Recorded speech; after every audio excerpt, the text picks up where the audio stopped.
So, pretty much me becoming a medium and how I found out I was a medium was a long journey of self-healing. And I'm still on that journey. I'm still having to face things that I do that I need to not do. And that sounds really vague, but I guess an example. Putting my opinions where they don't need to be put. You know?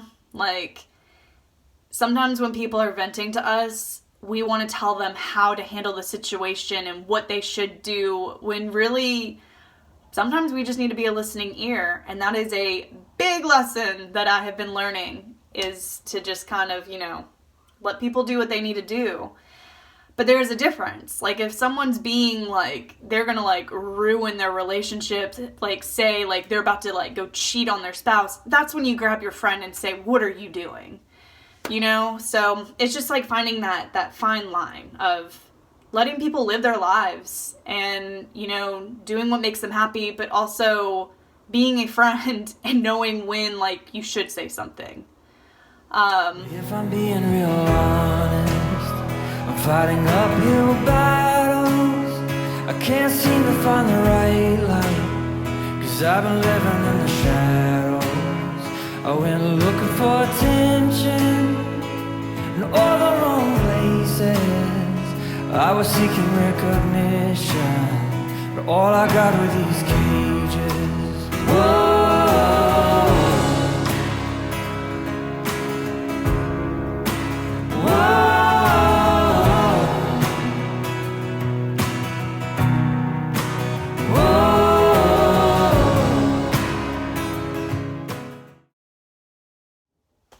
Hello!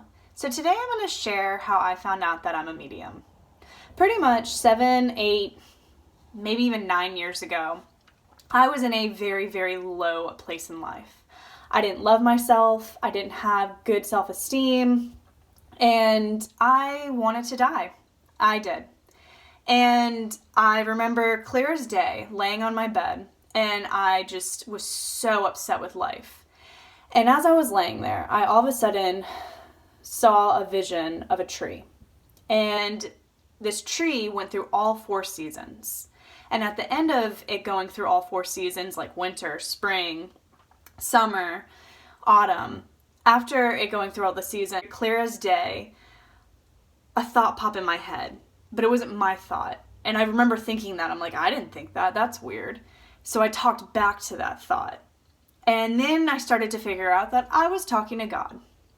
And I know how this sounds, because when I shared that with some friends, they were like, oh, like, what were you taking, Cameron? And I don't know, it was just a story that like was near and dear to me, but I kept to myself, because if you don't experience it, it's hard for you, I guess, to believe it. And anyways, I wasn't someone that read the Bible or was very knowledgeable of church and everything. Like, I went as a little kid, and then my family kind of stopped going, and it wasn't anything I was really familiar with. And the things that God was saying to me, I like researched after we had our conversation, and it was all lining up, and I'm like, oh my gosh, like, I really did talk to God.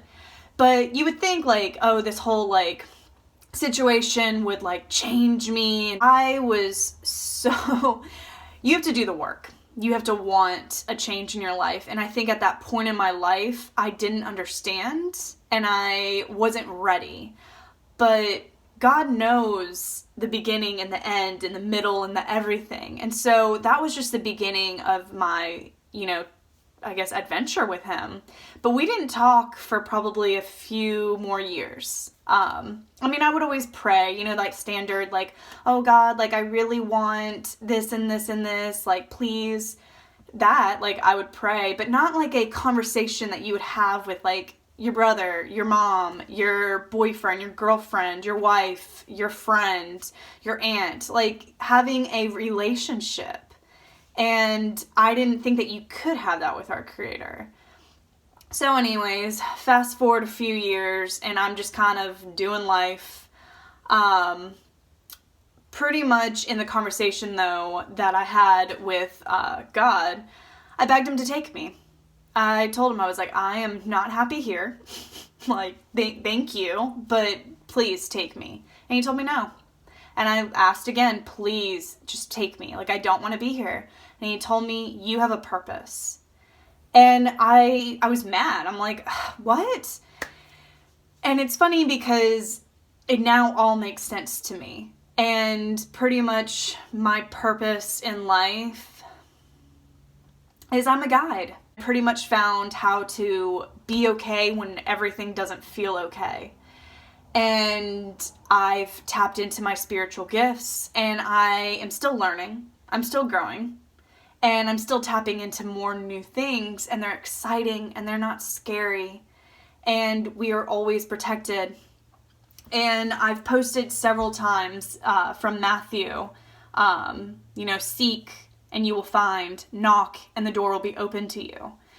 God has secrets, and he will share them with you if you do the work and you seek him with a pure heart, God is compassionate, loving. He has boundaries though. Like, he's not going to let us walk all over him, So, I don't know. Like I said, my purpose is pretty much to help people that feel like they're walking in a fog, and to help them to see their true identity, because we all were created for a purpose. We all have gifts. We all are meant to enjoy life, And if there's something on your heart that you want to do but you don't feel like you can accomplish, that was placed on your heart for a reason. This is my worship. This is my offering. In every moment I withhold nothing. I'm learning to trust you, even when I can't see it. And even in suffering, I have to believe it. If you say it's wrong, then I'll say no. If you say release, I'm letting go. If you're in it with me, I'll begin.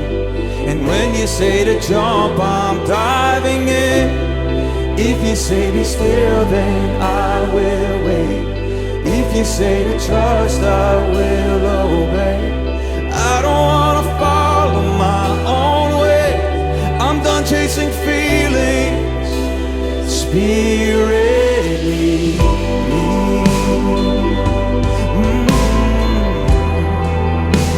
Spirit.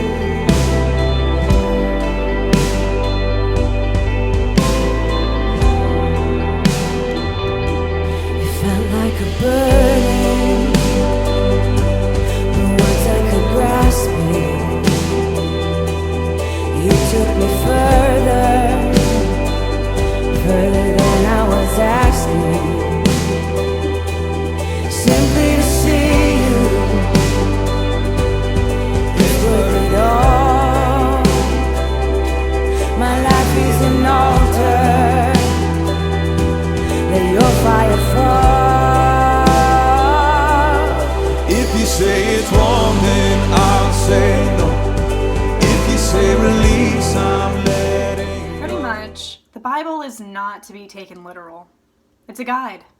And God wants you to seek him. Because I promise you, when you question things, he will explain it. There's been multiple times that I have gotten upset with something or I didn't understand. And within that day, the next day, it got explained.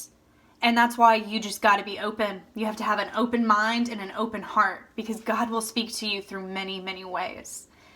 One way he speaks to me, I can pick up anything that dangles. I'm talking to him in my head, and this is the way that he answers yes. Show us no.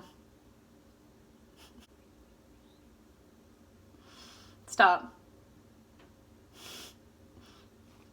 I said show us yes in my head. It doesn't have to be a crystal. I can literally pick up anything and it will do that. And it's just kind of, I can hear God in my head, but sometimes my doubts and my fears flood and I start to doubt him. So he gave me this gift. So when I am doubting and when I'm talking to him, he can directly tell me, no, I did say this. Or no, I didn't say that.